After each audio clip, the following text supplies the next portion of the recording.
Hello friends, एक बार फिर से स्वागत है हमारे यूट्यूब चैनल DSL मैक में। तो आज के वीडियो में हम बात करेंगे इलेक्ट्रिशियन का स्किल टेस्ट कैसे होता है ना। और साथ ही जानेंगे कि कैसे कैसे आपको प्रिपरेशन करनी है इलेक्ट्रिशियन ट्रेड में। जो भी स्किल टेस्ट होता है रिज़ल्ट आपका थोड़े दिन बाद आएगा। तो आप जब रिज़ल्ट आ जाता है उसके बाद आपको स्किल से टेस्ट के लिए शॉर्टलिस्ट किया जाता है, जो कि सेकेंड स्टेज की मेरिट लिस्ट पे आपकी स्किल टेस्ट की लिस्ट बनती है ना। उसके बाद स्किल टेस्ट में यदि आप क्वालिफाई हो जाएंगे तो फिर आपका सेकेंड स्टेज की मेरिट लिस्ट से आपका नाम फाइनल रिज़ल्ट में आएगा, तो आप सिलेक्ट हो जाएंगे। तो ये होता है। और स्किल टेस्ट में आपको सबसे पहले डॉक्यूमेंट वेरिफिकेशन कराना होता है, उसके बाद फिर आपका स्किल टेस्ट होता है। तो इस वीडियो में हम इलेक्ट्रिशियन का स्किल टेस्ट कैसे होता है, कैसे क्या करना चाहिए, कौन कौन से प्रैक्टिकल पूछे गए पिछले साल, तो वो उस सभी की डिटेल्स इस वीडियो में है। और यही वीडियो हमने पिछली बार भी अपलोड किया था, तो आपको हमारी प्लेलिस्ट में भी मिल जाएगा। जिन लोगों ने देखा है तो कोई बात नहीं, लेकिन जिन लोगों ने नहीं देखा है तो इसलिए हमने ये फिर से इस वीडियो को एड करके बनाया गया है। तो आप ये वीडियो देख लीजिएगा, जिससे आपको हेल्प मिलेगी। जो भी कुछ डाउट और क्वेश्चंस आते हैं तो आप इस वीडियो के नीचे कमेंट कर दीजिएगा, तो हम उसका आंसर देने का ट्राई करेंगे, है ना। तो मैं इस वीडियो को ऐड कर दिया हूँ, पुराना ही वीडियो है, तो आप इसको जाके देख लीजिएगा, तो आपको इससे ज़रूर हेल्प मिलेगी। ठीक है, तो चलिए वीडियो को स्टार्ट करते हैं। हेलो फ्रेंड्स, जय जगन्नाथ। मैं असित आपको स्वागत करता हूँ आज के वीडियो में। आज में हम देखेंगे कि जो बीआरसी के जो स्किल टेस्ट होते हैं, इलेक्ट्रिशियन में जो स्किल टेस्ट होते हैं, उसमें कौन से क्वेश्चन पूछे जा सकते हैं और कैसे पैटर्न के क्वेश्चन आते हैं, उसके बारे में हम आज जानेंगे। तो इससे पहले जिन लोगों ने भी बीआरसी का जो मेरिट मेन एग्ज़ाम जो होता है, स्क्रीनिंग टेस्ट के बाद जो होता है, जो एक्चुअल में जो टेस्ट लिया जाता है टेट के लिए, तो उन लोगों ने जो क्वालिफाई कर चुके हैं उनको बहुत बहुत बधाई हो। और जिन लोगों ने भी क्वालिफाई नहीं किया है, आप लोग इतना चिंता ना कीजिए, क्योंकि इसके बाद बहुत सारे रिक्रूटमेंट आने वाले हैं। तो आप लोग अपने जो हार्ड वर्क है आप लोग कंटिन्यू कीजिए। और ज़रूर अगर आप कंसिस्टेंसी दिखा रहे हैं तो क्या होगा कि आपको ज़रूर सक्सेस मिलेगी। तो आप इतना चिंता मत कीजिए, जो जो आप कर रहे हैं, जैसे हार्ड वर्क चल रहा है तो आप कंटिन्यू कीजिए। ठीक है फ्रेंड, हम लोग जैसे कि जानते हैं बीआरसी में जो एग्ज़ाम होते हैं वो दो तरह के एग्ज़ाम होते हैं। पहले कि जो यहाँ पे आपका रिटन टेस्ट होगा, जिसमें कि पहले स्टेज में जिसको स्क्रीनिंग टेस्ट बोला जाता है और उसका एडवांस टेस्ट बोला जाता है, जो कि पहला रिटन टेस्ट होता है। तो रिटन टेस्ट में क्या होता है कि पहले आप नॉन टेक वाले एग्ज़ाम देते हैं, जिसमें कि आपको क्वालिफाइंग नेचर मार्क लाना पड़ता है, जैसे कि ओबीसी के लिए, जनरल के लिए और SC/ST कैटेगरी के लिए। जैसे कि 50 क्वेश्चन में से आपको अगर 20 क्वेश्चन सही कर लेते हैं तो आप जनरल कैटेगरी में आ जाते हैं। और जो कि ओबीसी होते हैं उसमें 15 क्वेश्चन ठीक करने होते हैं, और जो भी SC/ST कैटेगरी है वो उनके नीचे रहते हैं वो लोग। ठीक है, अगर वो आप एग्ज़ाम क्वालिफाई कर लेते हैं, उसके बाद जो दूसरा एग्ज़ाम देना पड़ता है, उसी दिन देना पड़ता है, वो है आपका मेन एग्ज़ाम जो होता है, उसको क्या बोलते हैं, जो एग्ज़ाम होता है वो एडवांस टेस्ट होता है। तो अगर पहले वाले एग्ज़ाम में आप क्वालिफाई हो जाते हो तो सेकंड एग्ज़ाम देना पड़ता है, जो कि आपका एडवांस टेस्ट है, जो कि आपका ट्रेड रिलेटेड होता है। तो उसमें आपको ज़्यादा से ज़्यादा मार्क लाने पड़ते हैं। ठीक है, अगर आप ज़्यादा से ज़्यादा मार्क लेते हो तो क्या होता है कि आपका मेरिट में जो आने वाले में जो होता है ना, जो चांसेस होते हैं कि आप मेरिट में आ सकते हो, तो आप आ ही जाओगे उसमें। ठीक है, उसके बाद हम प्रैक्टिकल बेसिस टेस्ट देते हैं, जो कि स्किल टेस्ट बोला जाता है, जिसमें कि देखा जाता है कि आपको स्किल कितने हो, आप स्किल कितने हो, इसके बारे में कितना जानते हो। अगर उसमें आप क्वालिफाई हो जाते हो तो आपकी जॉब पक्की है। और अगर नहीं होते तो वो क्या होता है, गुणों को बेसिस से, ना तो वहाँ मार्केट होता है ना तो कुछ और ही होता है।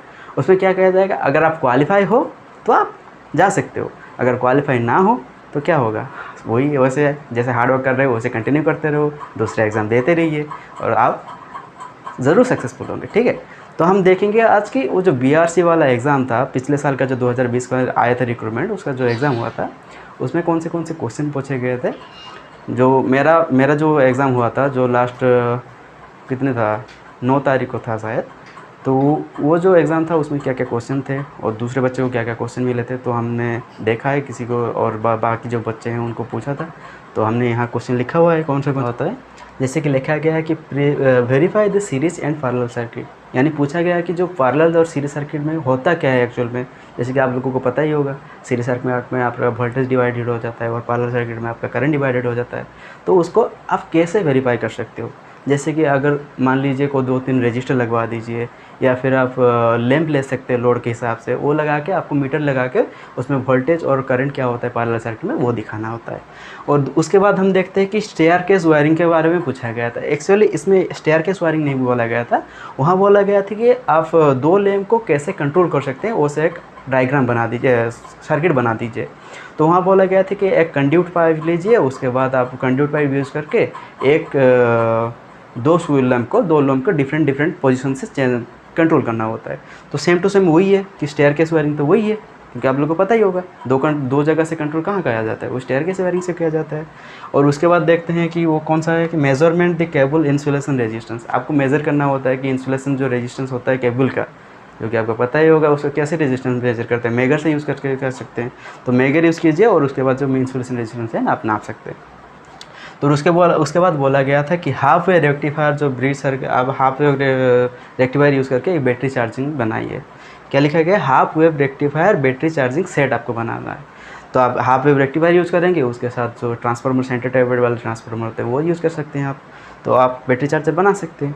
उसके बाद है MV लैम्प यानी मर्क्यूरी वेपर लैम्प। ये फ्रेंड ये वाला जो क्वेश्चन है ये आप ज़रूर देखिएगा, ये वाला और जो ये वाला क्वेश्चन है आप ज़रूर देखिएगा, क्योंकि ये लगातार हर को एग्ज़ाम में, किसी भी कॉम्पिटिटिव एग्ज़ाम में अगर उसके बाद स्किल टेस्ट लेते हैं तो ज़रूर आता है ये वाले क्वेश्चन। तो यहाँ आप लिखा गया है जो मर्क्यूरी वेपर लैम्प, तो आप ये मत सोचिए कि मर्क्यूरी वेपर लैम्प बोला गया यानी और बस ये मर्क्यूरी वेपर लैम्प ही लेना है, नहीं ऐसे नहीं है, क्योंकि आपको सोडियम वेपर लैम्प भी देखना है, क्योंकि सोडियम वेपर लैम्प और मर्क्यूरी वेपर लैम्प इक्वली होता है लेकिन उसमें थोड़ा सा डिफरेंट होता है। तो आप लोग ये भी देखिएगा। उसके बाद मर्क्यूरी वेपर लैम्प के साथ साथ जो सोडियम वेपर लैम्प होता है उसको भी देखना है। उसके बाद बोला जाता है इधर ट्यूबलाइट कनेक्शन है, फिर ट्यूबलाइट फिटिंग है, आपको पता ही होगा ट्यूबलाइट बहुत आसान होता है। उसके बाद ये क्या है? Verify the Kirchhoff's law. Kirchhoff's law कौन सा होता है? जैसे कि करंट लॉ हो गया, वोल्टेज लॉ हो गया, ऐसे आपको वेरीफाई करना होता है। जैसे आप जैसे कर सकते हो, जब सीरीज में लगा दीजिए, उसके बाद वोल्टेज उसको डिवाइडेड हो जाता है तो डिवाइडेड आप यूज़ कर सकते हैं, वो आप कर सकते हैं। उसके बाद देखेंगे क्या होता है कि 3 फेज एनर्जी मीटर जो कनेक्शन होता है, जो मीटर कनेक्शन होता है 3 फेज के लिए, वो आप कर सकते हैं। ठीक है। उसके बाद क्या दिया गया था कि ये जो start and run A 3 phase induction motor with DL starter. जो ये वाले क्वेश्चन है 3 फेज मोटर वाले में, ये आपको देखना ही देखना है, कुछ आए या ना आए। 3 phase DL starter connection and 3 phase star और स्टार डेल्टा, जो ऑटोमेटिक स्टार डेल्टा होता है, वो वाला कनेक्शन आपको देखना ही देखना होता है। ठीक है। तो ये वाला जो क्वेश्चन है, ये पहला हो गया verify the series parallel circuit, second वाला हो गया स्टेयरकेस वायरिंग, थर्ड वाला हो गया आपका इंसुलेशन रेजिस्टेंस मेजर करने के लिए, फोर्थ वाला हो गया हाफ वेव रेक्टिफायर बोला गया है, लेकिन आप हाफ वेव में ना देखना, क्योंकि हाफ वेव के साथ साथ कहीं कहीं ब्रिज रेक्टिफायर भी बोल देते हैं। तो जिस तरह की हाफ वेव, फुल वेव और ब्रिज वाले जो 3 रेक्टिफायर हैं, उन सबको आपको देख के जाना है। ठीक है। उसके बाद हम बढ़ते हैं कि हाँ, mercury vapour lamp, sodium vapour lamp और जितने तरह के भी लैम्प होते हैं, जैसे कि ट्यूबलाइट हो गया, वो सब आपको देखनी है। उसके बाद ट्यूबलाइट फिटिंग हो गया, उसके बाद verify the Kirchhoff's law, next हो गया आपका 3 फेज मीटर कनेक्शन, जैसे कि एनर्जी मीटर कनेक्शन हो गया, and start and run 3 phase induction motor DL starter के साथ लगाना ही है। और इसके बाद देखते हैं और बाकी कौन से क्वेश्चन आ सकते हैं। ये तो हो गया कि जो एग्ज़ाम में आए थे पिछली बार, अब देखेंगे कि इसके बाद कौन कौन से आ सकते हैं। ठीक है। तो चलिए आगे बढ़ते हैं। तो चलिए देखते हैं कौन कौन से आ सकते हैं। जैसे कि आप पहले लीजिए, वायरिंग के चैप्टर से क्वेश्चन आते हैं। तो वायरिंग में क्या क्या करना है कि वायरिंग में आपको स्टेयरकेस वायरिंग, गोडाउन वायरिंग और टनल वायरिंग, कॉरिडोर वायरिंग और हॉस्टल वायरिंग को आपको देखना ही है। मैक्सिमम इसी से क्वेश्चन आते हैं, तो बस ये वाला क्वेश्चन और ये वाला क्वेश्चन आप देख लीजिएगा। बाकी सब देख दिया, लेकिन ये वाला अगर कोई भी नहीं हो रहा है तो ये दोनों देखिएगा ही देखिएगा। ठीक है। उसके बाद आता है जैसे कि लैंप कनेक्शन हो गया। लैंप कनेक्शन में आपका आएगा high pressure mercury vapour lamp आ गया, high pressure sodium vapour lamp आ गया। और आपको तो पता ही होगा तो ट्यूबलाइट कनेक्शन में 2 तरह के होते हैं, एक तो सीरीज वाला होता है और एक पैरेलल कनेक्शन होते हैं। तो ये आपको देखना ही है। तो 3 फेज मोटर में कौन कौन से वाले स्किल टेस्ट में पूछे जाते हैं क्वेश्चन, वो देखते हैं। पहले होता है आपका डीएल स्टार्टर कनेक्शन और दूसरे में आता है आपका स्टार एंड डेल्टा कनेक्शन। तो क्या होता है कि डीएल स्टार्टर का कनेक्शन तो पता ही होगा आप लोग को। डीएल स्टार्टर में से एनपीसी लगा के उसके चलाते हैं। और ये जो स्टार डेल्टा स्टार्टर होते हैं ये भी दो तरह के होते हैं, एक तो होता है मैनुअल टाइप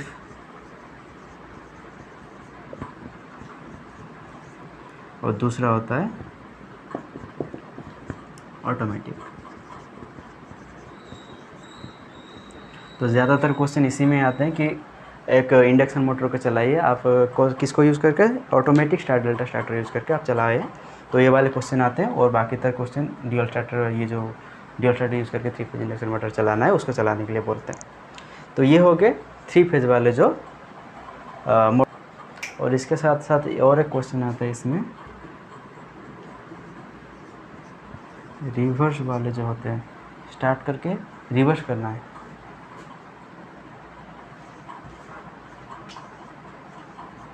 जैसे कि एक डायरेक्शन ऑफ रोटेशन आपको चेंज करना है, वो वाले जो क्वेश्चन आते हैं ना, वो क्वेश्चन आपको देख के जाना ही है। अब अगर ये वाले करना ही है आपको, ठीक है, पहले तो ये वाला कर लीजिए, उसके बाद ये वाला कर लीजिए। अगर आपको पॉसिबल हो रहा है तो जो स्टार एंड डेल्टा वाले जो क्वेश्चन होते हैं, स्टार एंड डेल्टा को जैसे कि मोटर को स्टार और डेल्टा में चलाना है, उसके बाद रिवर्स भी कनेक्शन करना है, यानी डिडक्शन ऑफ रोटेशन उल्टा भी चलाना है, तो वो वाला भी आप देख के जा सकते हैं, ठीक है। तो इसके बाद हम आगे बढ़ते हैं, हमारे और जो क्वेश्चन आते हैं कैसे कैसे आते हैं और उसमें क्या क्या पूछते हैं वो देखने के लिए। तो जो ट्रांसफार्मर को आपको तो पता ही होगा, ट्रांसफार्मर कैसे कैसे काम करते हैं और क्या होता है, उसके बारे में वो लोग पूछ सकते हैं। और ट्रांसफार्मर में आपको क्या करते हैं कि जो ट्रांसफार्मर है उसमें जो डिफरेंट टाइप से पार्ट होते हैं, उन पार्ट के बारे में आपको पूछा जा सकता है कि ट्रांसफार्मर में जैसे कि कंजर्वेटर हो गया, और उसमें जो जितने भी पार्ट होते हैं जैसे कि ऊपर वाला योक हो गया, कंजर्वेटर हो गया, ऑयल गॉज हो गया, वो जो डिफरेंट पार्ट होते हैं वो सब पूछा जा सकता है। और बता सकता है और बोल सकता है कि ट्रांसफार्मर जो एक छोटा सा ट्रांसफार्मर देगा और ट्रांसफार्मर बताना है कि उसमें जो हाई वोल्टेज साइड कौन सा होता है, लो वोल्टेज साइड कौन सा होता है, ये सब देख के जाना ही है। और क्वेश्चन पूछे जा सकते हैं, इतने तो क्वेश्चन पूछते नहीं है, फिर भी आप देख लीजिएगा। जो डीसी मोटर का होता है, डीसी मोटर के जो होते हैं जैसे कि सीरीज़ मोटर,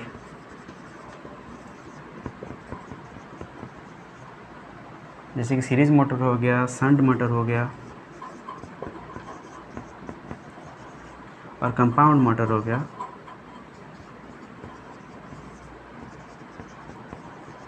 इसका बस जस्ट उसको आइडेंटिफाई करने के लिए बोलते हैं कि जो उसका सीरीज़ वाइंडिंग कौन सा होता है, पहले जो शंट वाइंडिंग कौन सा होता है, वो आपको देख के जाना है। और उसको चलाते कैसे, कौन कौन से स्टार्टर यूज़ किया जाएगा, शंट के लिए कौन सा स्टार्टर यूज़ किया जाएगा, सीरीज़ के लिए कौन सा स्टार्टर यूज़ किया जाएगा, और कंपाउंड के लिए कौन सा यूज़ किया जाएगा। जैसे कि आपको पता ही होगा, इसका तो जो सीरीज़ वाला होता है वो तो 2 पॉइंट स्टार्टर यूज़ किया जाता है, उसमें इसमें 3 पॉइंट स्टार्टर यूज़ किया जाता है, और इसमें 4 पॉइंट स्टार्टर यूज़ किया जा सकता है। तो ये क्वेश्चन पूछे जा सकते हैं।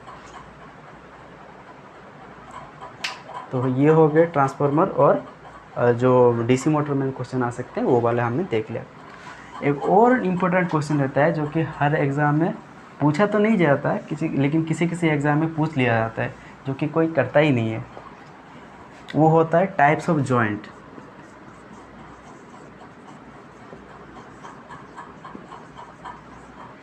जितने तरह के जॉइंट होते हैं, जैसे कि आपका रेक्टल जॉइंट हो गया, मेरिट जॉइंट हो गया, वेस्टर्न यूनिट जॉइंट हो गया, जितने तरह के भी जॉइंट होते हैं वो सब आपको देख के जाना है। क्योंकि अगली बार इसमें से क्वेश्चन आए थे, उसमें अगली बार पूछा गया था कि वेस्टर्न यूनिट जॉइंट बनाना है के लिए, ठीक है। तो ये वाला जो क्वेश्चन था ये इसका आपको देख के जाना ही है। तो चलिए दोस्तों, इतना ही है। तो जिन लोगों का इसमें स्किल टेस्ट के लिए बुलाया गया है, तो आप लोग अच्छे से एग्ज़ाम दीजिए, अच्छे से प्रैक्टिकल कीजिए। तो बता देते हैं कि प्रैक्टिकल में एक्चुअल में होता क्या है। जब पहले आप लोग जाएंगे तो आपको डॉक्यूमेंट वेरिफिकेशन के लिए पहले तो लिया जाएगा। आप लोगों का डॉक्यूमेंट जब से वेरिफिकेशन हो जाएगा उसके बाद आपको एक हॉल में लेके जाया जाएगा, जिसमें जहाँ के आपको जितने भी क्वालिफाइड बच्चे हैं उनको एक जगह पर बिठाया जाएगा। उसके बाद जो आपके इन्विजिलेटर होते हैं वो क्या करेंगे कि आपको सीट्स ला के देंगे जिसमें कि आपको प्रैक्टिकल लिखना होता है। तो आपको सीट्स दिया जाएगा, उसके बाद डिफरेंट क्वेश्चन दिया जाएंगे, जो कि आपके लिए दूसरा क्वेश्चन होगा, उनके लिए जो दूसरा क्वेश्चन होगा, तो अलग अलग से क्वेश्चन दिए जाते हैं। तो होता है क्या है कि एक बच्चे को शायद 2 से 3 क्वेश्चन करने पड़ते हैं। किसी को 2 क्वेश्चन आता है और कभी कभी 3 क्वेश्चन भी पूछ ही लगा सकते हैं। तो डिफरेंट टाइप क्वेश्चन रहते हैं। तो वो होने के बाद आपको लिखने के लिए बोला जाएगा, आपको टाइम दिया जाएगा लिखने के लिए। आप लोग लिख लीजिएगा पहले तो आप उसका जो स्केच है वो अच्छे से बना लीजिएगा, क्योंकि सबसे ज़्यादा वही देखते हैं। अगर आपका प्रैक्टिकल नहीं हो रहा है, कर नहीं पा रहे हो, तो वो सही है, ठीक है, आप नहीं कर पा रहे तो ठीक है, लेकिन वो जो उसका जो सर्किट डायग्राम है उसको आप अच्छे से बनाइएगा। अगर सर्किट डायग्राम गलत हो गया ना तो आप क्वालिफाई नहीं हो सकते हो। तो क्या करना है कि आपको सर्किट डायग्राम अच्छे से बनाना है। उसके बाद आप उसका जो प्रोसीड्यूर होता है, उसका जो रॉ मटेरियल यूज़ किया जाता है वो आपको लिखना है। वो बाद में जो उसका सेफ्टी लिया जाता है कि इसमें इस काम को करने के लिए कौन कौन सा सेफ्टी लेना पड़ता है, वो सब आप ले लीजिएगा। उसके बाद वो कंप्लीट होने के बाद आप डिपॉजिट कर दीजिएगा पेपर। उसके बाद आपको लिया जाएगा जो इलेक्ट्रिकल लैब होता है, जैसे कि आप मोटर वोटर जहाँ भी रखे हुए होते हैं वहाँ पर आपको ले जाया जाएगा। वहाँ जाने के बाद आपको जो भी आपका एग्ज़ाम था उसी टाइप के जो आप लिखे होंगे कि ये रॉ मटेरियल हमको चाहिए, तो आप वो देख के आपको दे देंगे वो लोग। उसके बाद देने के बाद आप क्या करेंगे कि जो पहला जो क्वेश्चन था उसको आप करेंगे, पहला ख़त्म होने के बाद दूसरा करेंगे, उसके बाद उसको सबमिट करके वहाँ आ जाना है। तो दोस्तों ये था सबके तो क्या करते हैं जब स्किल टेस्ट देने जाते हैं, क्या क्या होता है सब कुछ, यही होता है, मैंने बता दिया। और अच्छे से देख लीजिएगा जब आप एग्ज़ाम देने के लिए जाओ, प्रैक्टिकल एग्ज़ाम देने के लिए, जैसे स्किल टेस्ट बोलते हैं उसको देने के लिए जाओ, तो उससे पहले जो मैंने बताया हुआ है वो सब कुछ आप देख के जाइएगा। और 100% मैंने बोला ना, ये वाले क्वेश्चन आने ही आने हैं, इसमें से क्वेश्चन आएंगे ही आएंगे, और क्योंकि दूसरा क्वेश्चन है ही नहीं। ठीक है, तो चलिए दोस्तों आज के लिए इतना ही, फिर मिलता है कि किसी और वीडियो में। जय हिंद, वंदे मातरम।